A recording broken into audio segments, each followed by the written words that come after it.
Oi, gente, boa noite. Então, quem foi responsável pela reunião científica de hoje foi eu e a Alice, né? E a gente resolveu trazer o chumbo como agente aqui de intoxicação. E aí a gente colocou aqui ó, impacto, casos de toxicologia e métodos de análise, que é um pouquinho que a gente vai falar aqui. Acho que tem alguém com o microfone ligado. Ah, desligou. Então, né, o que é o chumbo e onde ele é encontrado? Acho que não é novidade para ninguém que ele é um metal, né? E ele é muito versátil, porque ele é bastante maleável, é, ele, é, ele é muito versátil também pela sua dureza, apresenta resistência à oxidação, porém ele é um metal tóxico e bioacumulativo. Se usa o chumbo na fabricação de baterias, pigmento para navio, encapamento de fios, né, de cabos, em aditivos de gasolina, entre outros produtos também. E aí, qual é o seu impacto na saúde humana? Algumas formas alguns meios, né, de se ter a intoxicação, principalmente a inalação, mas a ingestão de água e de alimentos contaminados com chumbo também pode ser uma via. E o sistema nervoso, ele é o mais afetado. E quando ele é afetado, pode ser que cause encefalopatia, algum certo déficit cognitivo e danos nas funções motoras. Também pode interferir no sistema sanguíneo, na síntese das hemácias, e também pode interferir em funções endócrinas. Assim como muitos outros agentes intoxicantes, né, pode causar problemas renais, e também pode diminuir a fertilidade masculina. E aí, essa toxicidade, ela advém principalmente da interferência que o chumbo tem no funcionamento das nossas membranas celulares e das nossas enzimas, porque ele é capaz de formar complexos estáveis com ligantes que tem, né, no nosso corpo essencialmente, como o enxofre, o fósforo, o nitrogênio e o oxigênio. E aí, como o chumbo, falando agora sobre o impacto que o chumbo tem ambientalmente, como ele vai parar na natureza, né? Não só o chumbo, como outros metais, eles podem ir parar na natureza, advindo de eventos naturais mesmo, como alterações químicas, emanações vulcânicas, ou também pode ser por eventos antropogênicos, que o homem, né, transforma. Como, por exemplo, restos de fundições, fertilizantes, pesticidas, por, pelos meios de transporte, né, que acabam levando para o ambiente compostos, minerações, indústria, são alguns exemplos. E aí esses metais vão parar na natureza, né, na água e nos solos. Essa aqui é uma imagem, tá pequenininha, não tá muito boa, mas basicamente é a mesma coisa do que fala na imagem anterior, que por diversos, advém de diversas fontes, né, que vai acabar aparecendo no ar, no solo, na água, e a gente nesse ambiente, né, consumindo o ar, o solo, a água, não só nós, como as plantas e os animais, e os outros animais também, vai acabar tendo contato com o chumbo.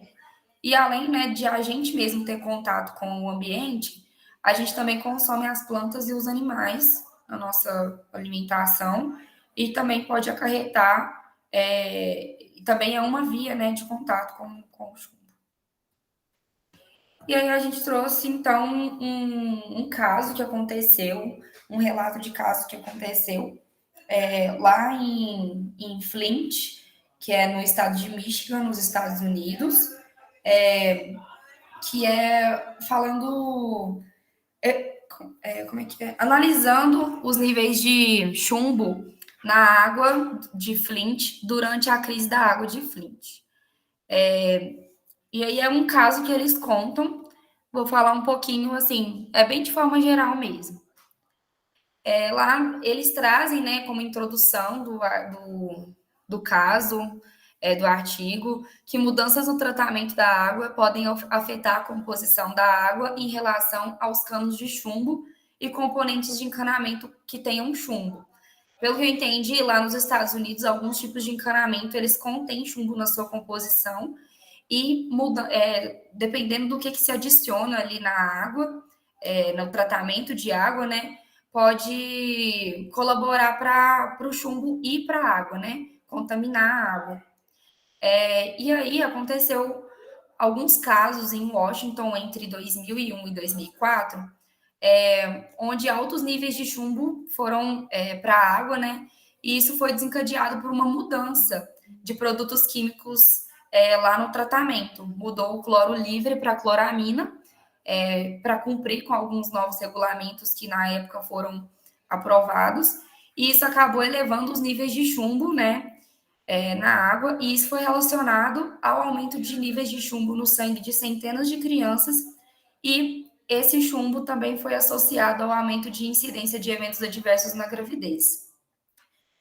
E o artigo também traz que, mesmo modificações na química da água, especificamente destinadas para reduzir a solubilidade do chumbo, pode ser que ocasione em níveis mais altos de chumbo por causa da mobilização de partículas, né? Ao invés de solúvel, vai estar em partículas.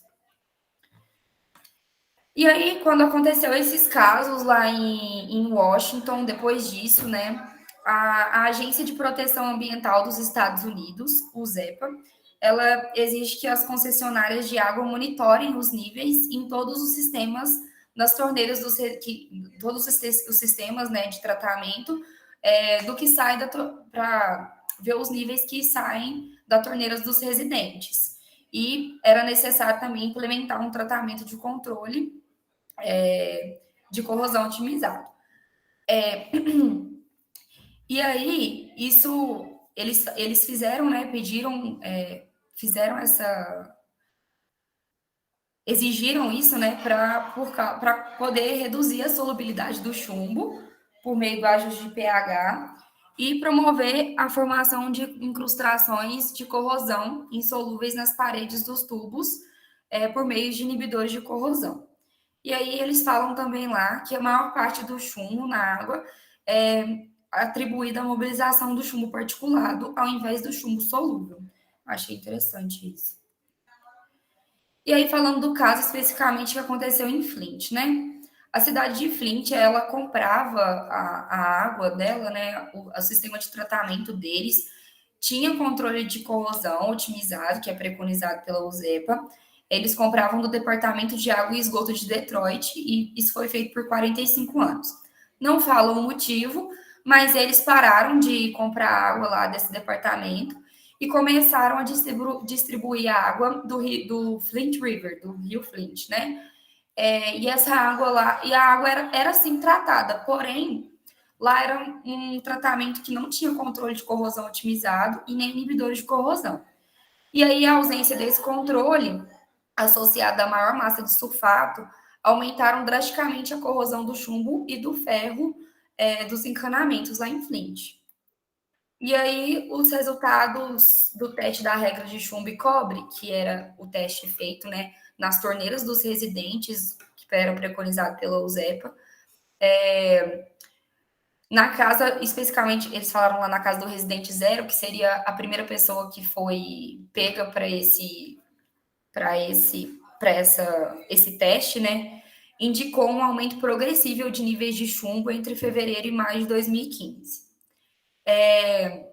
De 217 a 13.200 microgramas por litro de chumbo é atribuível à quebra e desprendimento de incrustações de corrosão de ferro com chumbo dos túbulos antigos de chumbo e ferro galvanizado. Então, com isso, com esse aumento dos níveis, aumento progressivo dos níveis de chumbo, eles associaram esse valor ao desprendimento de incrustações de corrosão.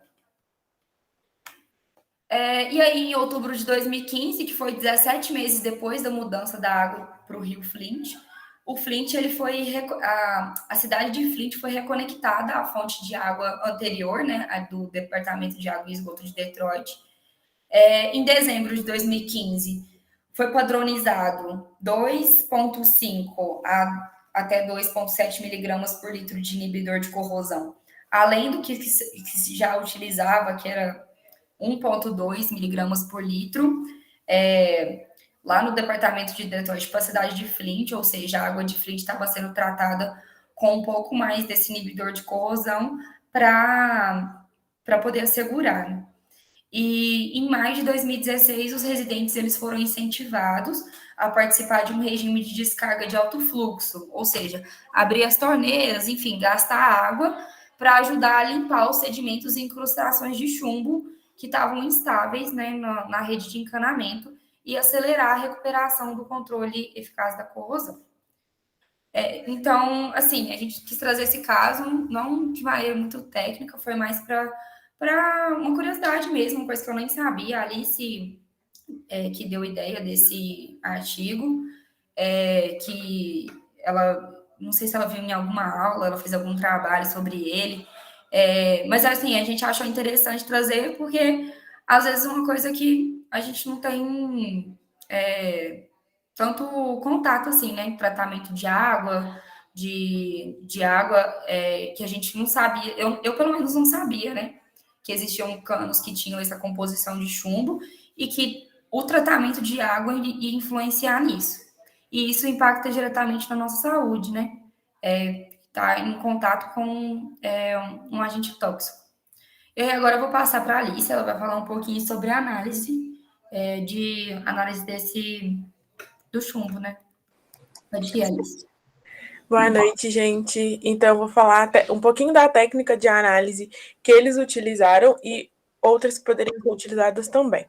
Então, como técnica de análise, eles utilizaram o ICP-MS, né, que é a espectroscopia de massas acoplado por... pode passar, Renata, eu sempre pegava para falar o nome. Que é espectroscopia de massas por plasma acoplado indutivamente, que é o ICP-MS. Então, antes da gente entrar propriamente um pouquinho no passo a passo de como a análise é feita, só para vocês já entrarem sabendo um pouquinho da noção de como o que vai analisar nesse equipamento. Então, ela vai basear em medir a quantidade dos íons que vão ser gerados quando uma amostra que foi previamente nebulizada, né, por um gás, ela é aquecida pelo plasma e estes são separados por um campo magnético de acordo com a sua razão aí de proporções carga-massa. Passa, por favor. Então, aqui a gente vai ter uma visão geral do instrumento do ICP-MS. Como ele fala, ele é uma espectroscopia de massas acoplada com plasma induzido. O plasma, ele vamos colocar como ele é a terceira unidade, o quarto estado da matéria. Ou seja, quando um gás ele é aquecido, normalmente coloca-se um fluxo de energia ali tão alto, a uma temperatura tão alta nele, fornece energia até que ele atinge uma temperatura tão alta que ele passa além do estado gasoso. Então, aí você tem o plasma. E normalmente nesses equipamentos utilizam um gás nobre, normalmente é o argônio, então você faz ali o plasma de argônio. Por quê? Porque eles pegam a amostra, eles pegam o gás argônio, fazem esse plasma, e aí você pode injetar a amostra. A amostra, quando ela entra ela é utilizado o gás argônio também para injetar no equipamento. E quando entra em contato com isso, as ligações químicas são quebradas. E aí você forma íons e eles estão em contato. Você vai formar os íons que eles vão analisar os íons pela essa razão carga-massa dos íons. E aí você passa pela interface do ICP-MS, tem as lentes que vão direcionar os feixes. E aí você tem os quadrupolos, que é onde eles vão direcionando e eles têm que estar em paralelo, que é exatamente corrente alternada. Quando você estuda no ensino médio, a corrente alternada e a corrente contínua. E aí eles vão fazer análise passa o feixe de íons exatamente pelo detector e assim consegue fazer essa razão carga-massa e fornecer o elemento. Pode passar. E aí vem uma questão. A técnica é uma técnica robusta e o limite de quantificação dela é excelente porque ele consegue identificar aí microgramas por litro, estão chegando à detecção em picogramas, que é 10 a menos 12 gramas por ml. Então é um limite de detecção muito bom. E é utilizado para detecção, como foi no caso da água, na cidade de Flint, para identificar chumbo, e ele consegue identificar também diferentes metais. Então isso é muito legal. Só que existe um porém. O chumbo, como é o caso, ele é um metal bivalente, ou seja, ele apresenta dois números de oxidação. E alguns metais, por exemplo, como o arsênio, ele pode apresentar um número de oxidação que pode ser tóxico e um não. O ferro também tem ferro 3 e o ferro 3 mais e o ferro 2 mais, e esse equipamento ele vai identificar o metal total, como no caso do chumbo, o chumbo total. E o chumbo também é um metal bivalente. Ele tem dois números de oxidação. Então, em relação a isso, apesar da robustez do equipamento, ele não consegue diferenciar os dois números de oxidação. Então, para isso, você pode fazer essa análise, se você for somente a quantidade total, como é o caso desse artigo, ele queria identificar a quantidade total de chumbo, ou você pode aplicar outras técnicas também, que eu estou falando um pouquinho rapidamente para vocês. Pode passar. Que você pode usar a polarigrafia, que é um método que ele vai utilizar a diferença, ele vai passar uma voltagem e também vai analisar pela relação carga-massa o elemento, e aí essa técnica vai conseguir te fornecer qual que é o número de oxidação do elemento presente, quando é o caso de elementos bivalentes ou com mais números de oxidação. A cromatografia líquida de alta eficiência, que é o HPLC, também consegue fazer isso. E você também pode fazer por cromatografia líquida acoplada à espectrometria de massas, como nesse caso do artigo, o ICP-MS é com o plasma, é acoplado do plasma. Você pode fazer somente a cromatografia líquida acoplada a massas também. A gente vai passar um videozinho só para ficar um pouquinho mais fácil de vocês entenderem o processo e eu vou explicando ao longo do vídeo. Você pode colocar, Renata?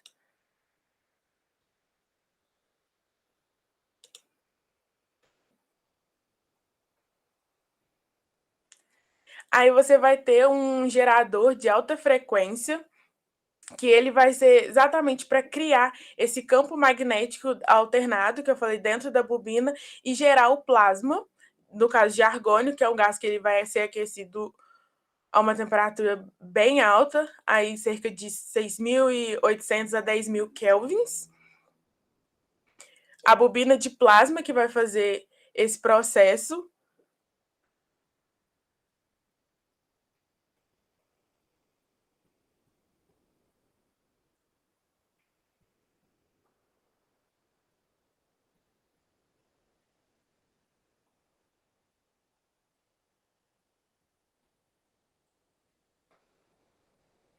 Aí você vai ter passando já os íons pelo sistema de quadrupolos, que vai exatamente direcionar.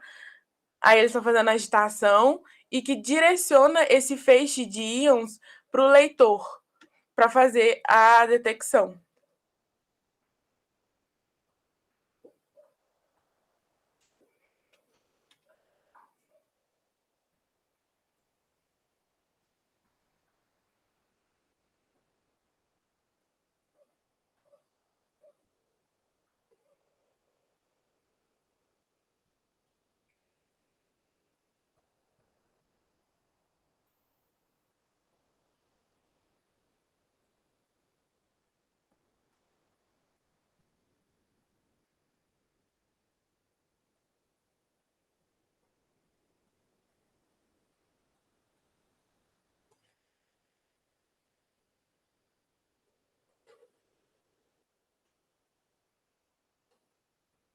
E é basicamente isso, gente. É isso, gente.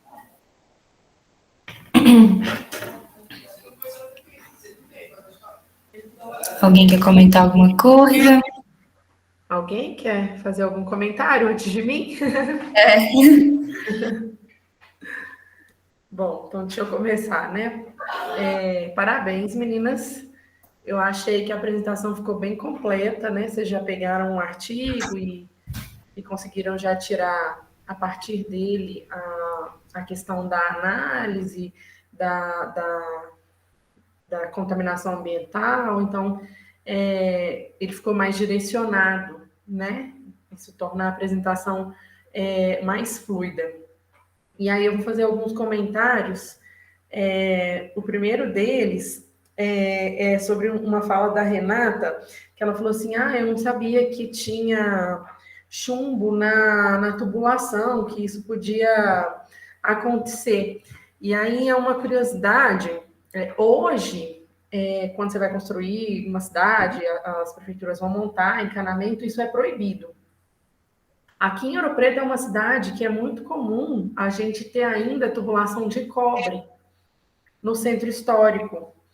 E é muito comum a gente ver, dependendo aí de como está o tratamento da água lá na Saniouro, a gente vê até uma cor verde, azuladinha na água das casas no centro, que acontece por conta de desprendimento de cobre nessa tubulação, que é mais ou menos o que aconteceu no artigo.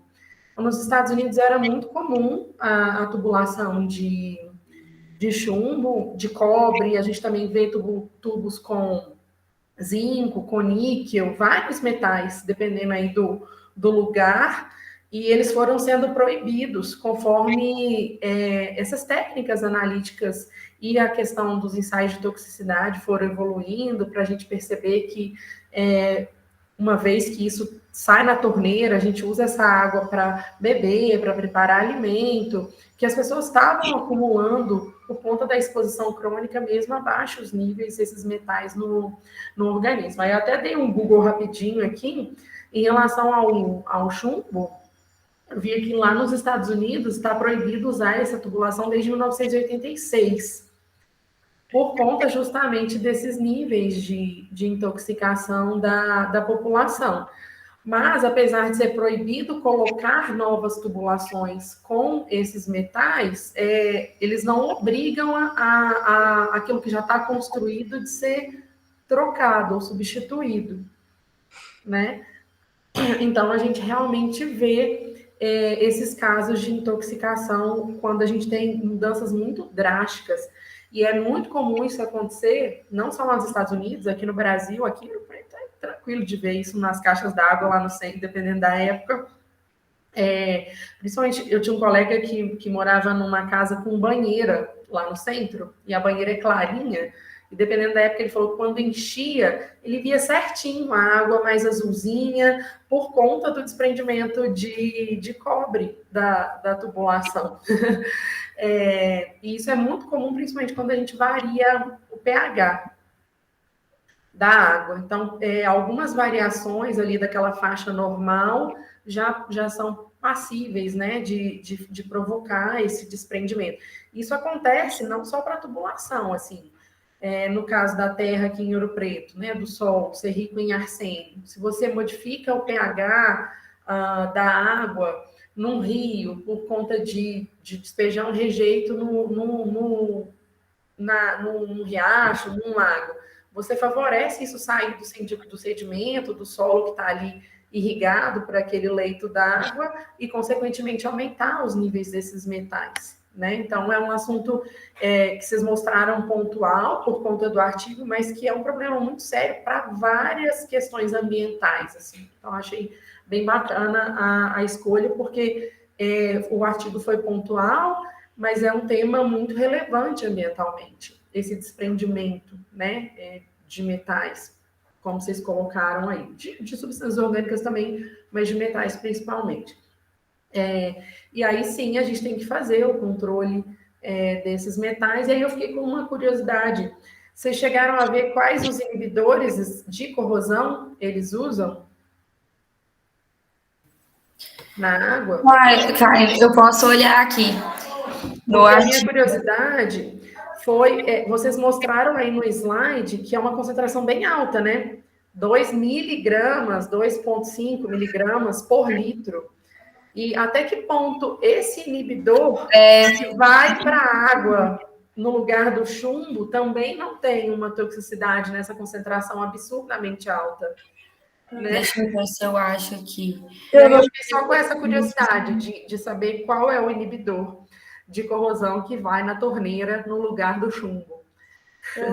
Eu não cheguei a olhar agora quando eu reli o artigo, e eu não lembro, porque foi um seminário que eu apresentei, tem um tempinho já também.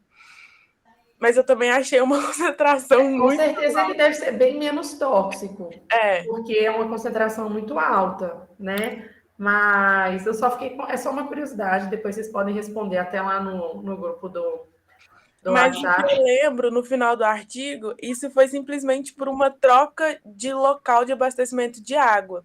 Uhum. Eles pegavam água de Detroit, e aí eles começaram a falar assim, tem um rio na cidade de Flint, e eles resolveram pegar a água dali para abastecer. E era exatamente a diferença de pH. A diferença de pH foi, assim, fundamental. E aí ocorreu isso, só que aí na hora que eles viram esse problema, eles retornaram para Detroit e fizeram essa lavagem para tirar terminar de remover essas partículas de chumbo. E foi exatamente assim, eles não fizeram um estudo prévio do caso. Eu lembro que quando eu fui apresentar, eu falei com o meu professor, foi falta de fazer um estudo prévio. Sim, da água lá, né? Do básico da característica da água do rio, né? Exatamente, foi assim. Foi exatamente. Era medir um pH, adiantava muita coisa já. E o chumbo, assim, ele é um dos metais, principalmente em questão de exposição crônica, é uma intoxicação grave, assim, porque ele substitui vários metais bivalentes no nosso corpo. Então, cálcio, que é essencial, ferro, que é um dos principais problemas associado aí ao sangue, né? Ele inibe a enzima que vai produzir a hemoglobina lá no final da produção. Então, assim, é uma intoxicação muito grave, a intoxicação crônica por chumbo. Agudamente a gente não vê tantos problemas, mas cronicamente é bem sério, assim. E ele bioacumula muito no organismo. É difícil da gente conseguir eliminar justamente porque ele começa a tomar conta desses metais que são essenciais no nosso organismo. Então, é difícil da gente conseguir excretar ele e mandar embora, se livrar da intoxicação. E o tratamento por quelantes, que é normalmente o que a gente escolhe para tratar a intoxicação por esse tipo de metal, é um tratamento que tem muita contraindicação, assim. Exatamente. Tem muitos efeitos adversos, muitos efeitos colaterais.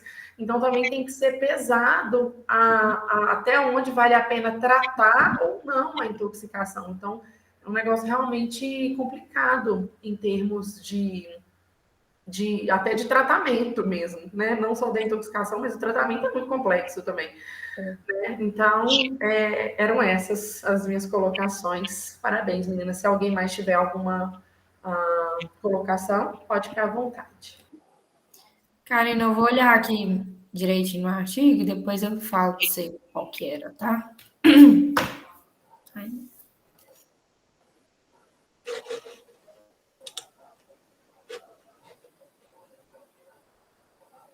O Carlos está mandando uma dúvida. Ó.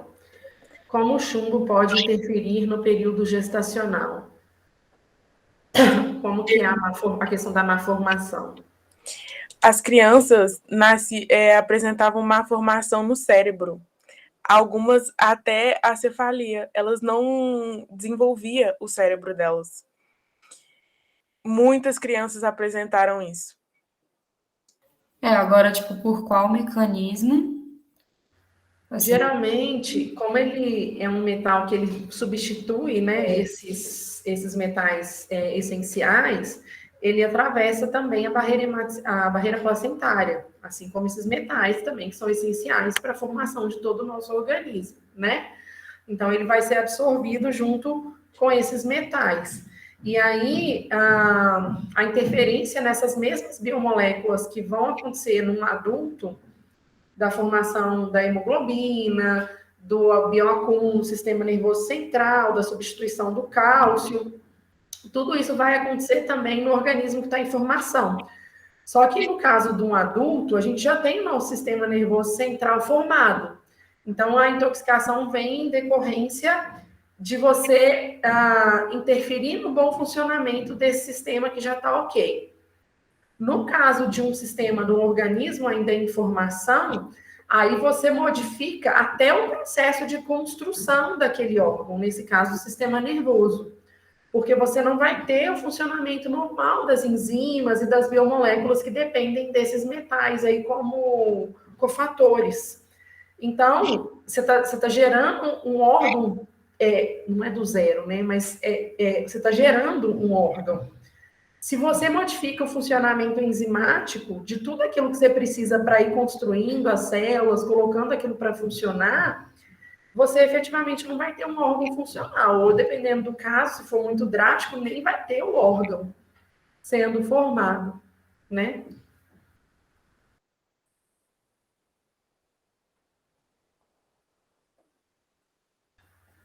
Entendido, Carlos? Entendi. Aqui, Karina, é inibidor de ortofosfato. Que eles. Eu não. Fosfato. Deve ser fosfatos de uma maneira geral, né? De sódio, eu imagino que seja mais ou menos isso. Não é tão tóxico, né? Fosfato, tampãozinho básico, só para pro pH ficar reguladinho, não é um problema muito grave.